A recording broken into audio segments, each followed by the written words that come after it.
ڈراموں کے معاشرے پر مضر اثرات۔ آج کل کے ڈراموں نے معاشرے کا بیڑا غرق کیا ہوا ہے۔ ایسے بہت سے ڈرامے میڈیا معاشرے میں ایک اہم کردار ادا کرتا ہے۔ ایک معلم کا قول سنا تھا کہ جو کام ایک لیکچر 10 منٹ میں کرتا ہے وہ ڈرامہ یا کلپ 5 منٹ میں کر جاتا ہے۔ اس کا اثر مطلب کہ جلدی ہوتا ہے، ویژول چیز زیادہ اثر رکھتی ہے۔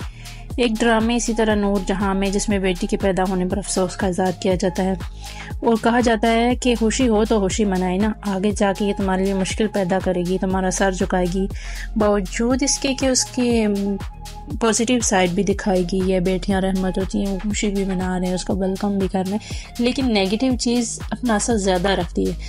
ان کو چاہیے کہ پازیٹیو چیز زیادہ دکھائیں۔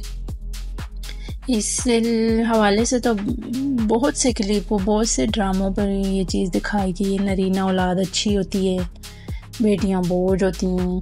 اگر کسی قابل ہونا ہے تو لڑکی کو کسی قابل تو سمجھنا ہوگا نا۔ جو لڑکی کو بوجھ سمجھتے ہیں ان کو بھی شاید ایک بوجھ نے بوجھ سمجھ کے پالا ہے۔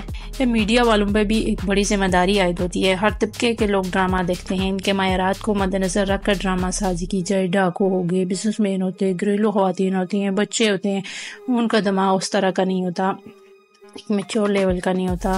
اس طرح ایک چور ہے، وہ چوری کرنے کے طریقے، وہ نئے نئے طریقے انٹروڈیوس کرواتے ہیں۔ اسلام میں بھی منع ہے کہ کسی کا ایک تو عیب نہ اچھالو، کہ برائی ہو رہی ہے یا اس طرح کا کوئی سین ہو رہا ہے وہ نہ دکھاؤ، لیکن نہیں، وہ چیز بھی دکھائے جا رہے۔ لیکن جو زینب قتل کیس ہوا لاہور میں، اس کے حوالے سے اتنی کوریج ہوئی، وہ بہت ڈیٹیل میں بعد میں آڈیو وغیرہ بہت ساری چیزیں آئی، اور اس کے بعد تو جیسے تانتا ہی بن گیا، جیسے کوئی نارمل چیز ہے۔ مطلب دیکھنے والی چیز کا زیادہ اثر ایک بندہ دیکھتا ہے، پھر وہ چیز دماغ میں جاتی ہے، پھر وہ عمل میں آ جاتی ہے چیز، تو اس لیے میڈیا پر اب بڑی ذمہ داری عائد ہوتی ہے۔